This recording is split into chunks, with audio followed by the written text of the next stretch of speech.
नमस्कार, स्वागत है आपका काल मैट्रिक्स में। आज हम बात करेंगे घट स्थापना यानी नवरात्रि की शुरुआत के सबसे महत्वपूर्ण अनुष्ठान के बारे में। आइए जानते हैं सही विधि और महत्व। घट स्थापना नवरात्रि का प्रथम अनुष्ठान है जो शक्ति की आराधना और उत्सव के शुभ आरंभ का प्रतीक माना जाता है।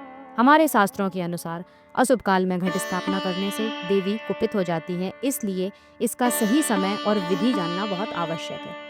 प्रतिपदा तिथि का प्रथम 1/3 भाग घट स्थापना के लिए सबसे शुभ माना गया है। यदि यह समय उपलब्ध न हो तो अभिजीत मुहूर्त में भी घट स्थापना की जा सकती है, लेकिन अमावस्या और काल रात्रि में घट स्थापना निषिद्ध है। घट स्थापना के लिए कुछ मुख्य सामग्री तैयार रखें, जैसे 9 प्रकार के अन्न, एक मिट्टी का पात्र, जल से भरा हुआ कलश जिस पर मौली बांधी जा सकती है, सुपारी, सिक्का, दूर्वा घास और अक्षत, आम के या अशोक के जो अवेलेबल हो, 5 पत्ते, नारियल जिसे लाल वस्त्र और मौली से सजाया जाता है, फूल, इत्र और नैवेद्य के रूप में फल मिष्ठान। यही सामग्री माँ दुर्गा के स्वागत और आवाहन के लिए प्रयोग की जाती है।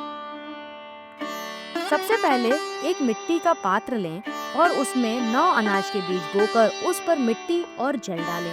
फिर कलश को गंगा जल से भरें और उसमें सुपारी, अक्षत, दूर्वा और सिक्के डालें। कलश के मुख पर 5 पत्ते रखें और उसे ढक्कन से ढक दें। अब नारियल को लाल वस्त्र में लपेटकर मौली से बांधें और कलश के ऊपर स्थापित कर दें।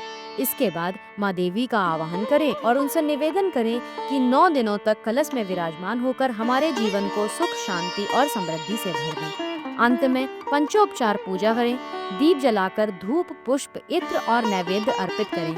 यही है पूर्ण विधि जिससे घट स्थापना संपन्न मानी जा सकती है।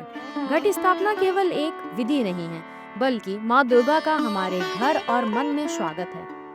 आप भी इस नवरात्रि माँ शक्ति का आवाहन अवश्य करें। ऐसे ही रोचक और आध्यात्मिक जानकारियों के लिए जुड़े रहिए काल मैट्रिक्स के साथ। जय माता दी।